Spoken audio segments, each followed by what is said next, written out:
This is a 89 525i with the M20 engine. For some reason it's running like shit. Just happened last night. Checked to make sure all the spark plugs are like screwed in, like obvious stupid stuff, and they're all fine. But I don't know. It seems like the timing belt may have slipped. There's a lot of tension on it. I don't know how it could have done it though, but that might have happened. But I just stuck my hand in front of the exhaust and found out something bad. So it could be a head gasket or pistons, rings or something.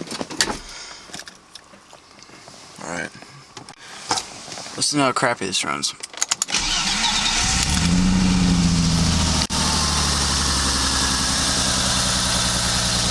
It's all bumping stuff. Alright, I'm gonna turn it off soon because it doesn't like running right now. But this is the worst part about it. Yeah.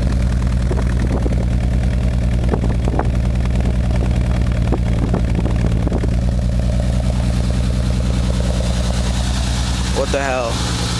What the hell? What's wrong with my car?